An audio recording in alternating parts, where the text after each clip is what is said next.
How's it going, everyone? Jimmy from Anglers, and today I'm going to walk you guys through the Ned Rig. This is a very popular technique for largemouth bass fishing mostly, but also some smallmouth up in the rivers up north. Not too many people are aware that we have a lot of this stuff or come in and shop for it, so I'm just going to kind of give you guys a quick rundown of what it is, where to use it, and how to rig them. I'm going to start off with a couple different plastics. My personal favorite are the Z-Man plastics. That Elastec makes the bait float. So when you're sitting it on the bottom on these jig heads and that bait stands straight up, it gives it really good action. And it also just kind of gives it a nice presentation where the fish can come and they can see it a little bit more than if it was laying on the ground. We have a couple different types of plastics, and I'm going to walk you guys kind of through when I choose which one. Starting off is just kind of the classic Z-Man Finesse TRD. This one is peanut butter and jelly colored. Really good color that I've had a lot of luck with. I'm going to be using just the normal TRD if I want to kind of sit that bait in one place and let it saturate. I don't want to give it a ton of action, or maybe those fish are just a little bit more lethargic and they don't feel like chasing something as much. This is usually where I start to kind of get a feel for what the fish want, and then I'll kind of move on to these other ones from there. Next, I have the Baby Goat, also from Z-Man. This one's in the watermelon red. And you can see with this one, it has two little kicker tails. So I like this one if I'm kind of aggressively bouncing that bait off the bottom, maybe popping it towards me or just almost swimming it along the bottom. It's still going to stand up for you, but those legs are going to kick in the back and give it a little bit more action for those fish who just want something a little bit more aggressive, or they want something that's moving through the water. Kind of keeping with that popping and a little bit more aggressive technique, I have the Streaks 3.75. This is the smoky shad color. Same kind of deal. It's just a straight tail plastic with a little split at the end.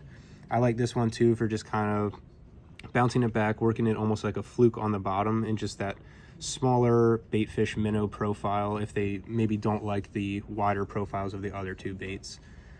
Lastly, I have the Trd Crawls, also from Z-Man, and this one is just kind of like a little baby crawfish color and two little claws on the end. I like this one similar to the original TRD if the fish don't really want to move a whole lot, but I want to be able to sit something in front of their face.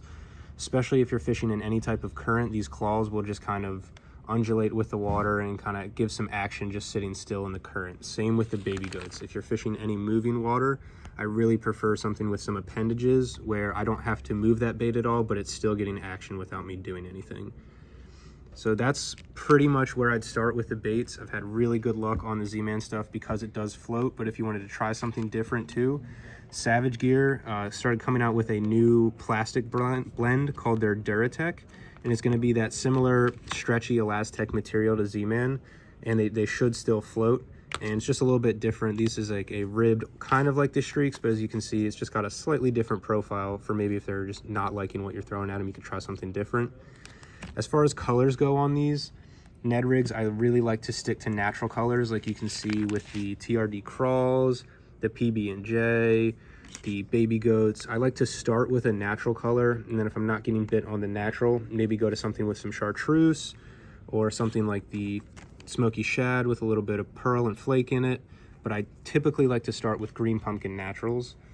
So that's pretty much it for the baits. Now we'll talk about jig heads, because there's a couple different types and they all kind of have their specific uses. Starting off with my personal favorite, these are the Ned locks. It's a EWG, a small EWG on a 1/15 ounce head. The reason I like these is because you can rig it weedless and throw it straight into really nasty cover. If you're fishing around down trees, laydowns, stumps, grass lines, you're able to kind of work that bait without having to worry about pulling up a ton of stuff or getting snagged. I've had really good luck on those. Another one I really like is going to be the football Neds. If you guys are fishing anywhere with rocks, maybe like the Susquehanna or the Patapsco, any of those rivers that we have where you have some rocks, the football heads have a slightly different shape. They tend to cover or come through the rocks a little bit better, and they tend to not get as hung up as something like the traditional style. If you are fishing more open water and you don't have to worry too much about snags, they have the Finesse shrooms, which is just going to be that same head style as the Ned locks. It's just going to be a straight shank hook.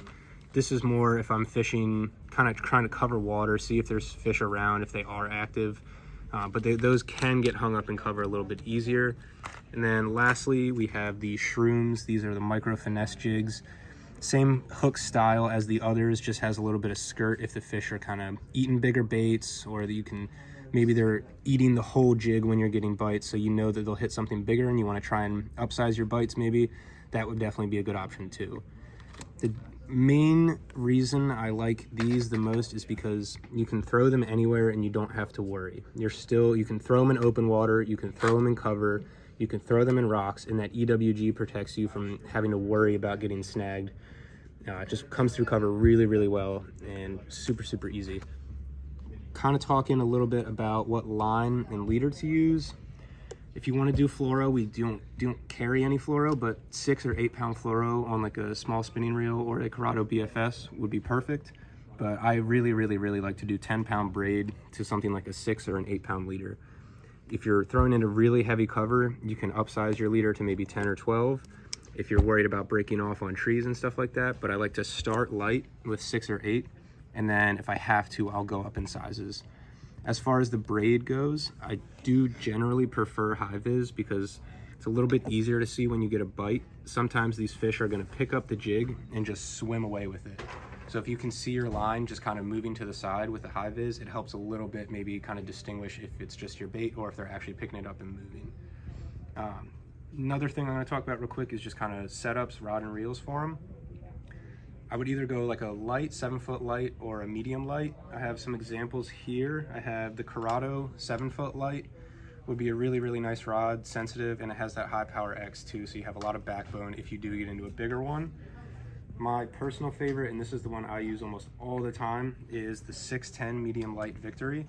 Has an extra fast tip, so it's a really, really soft tip, so you can cast those 1/15 ounce baits with no problem, and it has a ton of sensitivity. You can feel every rock you tick over. You can distinguish between a rock, a tree, or a bite.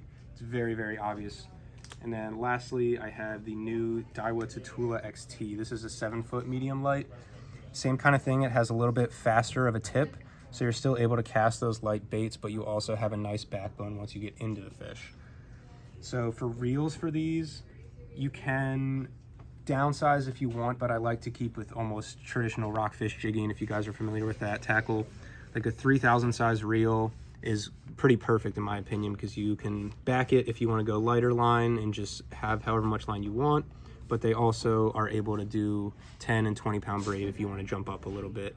And for you casting guys, we also do have the Corrado Bfs. There's a lot of people that really like these for throwing Ned rigs and small flukes and stuff like that.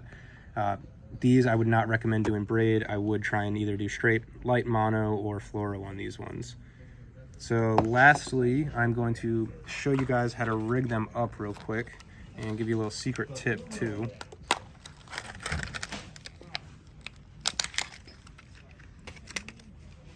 First, I'll show you on the Ned locks, just because it can be a little confusing and a little intimidating just because of the hook shape.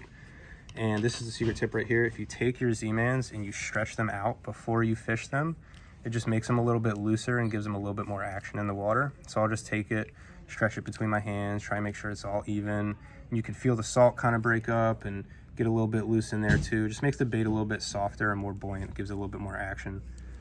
So with these Ned locks, I'm gonna come in and come out maybe not even 1/8 of an inch. So poke in, come out the side just like that. I'm gonna slide this bait up, turn it, and then pull it over this hook keeper. You want the plastic to come completely over the top, just like that. Then you'll see it kind of sits nice and snug against that head. Then I'm gonna take my hook and just lay it on the side of the bait and kind of figure out, see where that black piece is gonna poke through, kind of mark it with my finger, and then I'm gonna come through just like that and poke it out on the other side.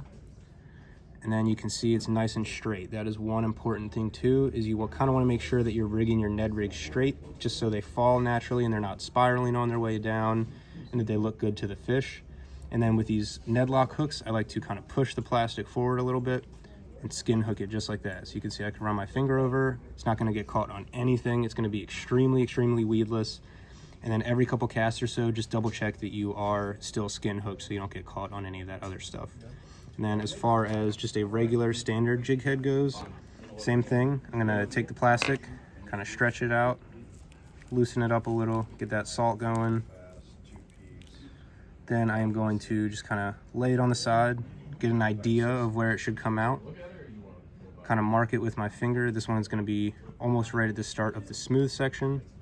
So I'm going to go in, straight through the middle, work it on there, pop it out, and then just kind of pull. It's easier to grab the hook like this and pull the bait with these Elastec baits. They are a little bit of a pain to rig, but once you get them on the hook, they normally stay on there really well. Same thing, it's going to be nice and straight. It's going to stand up right on the bottom like that. You can kind of bounce it back to you.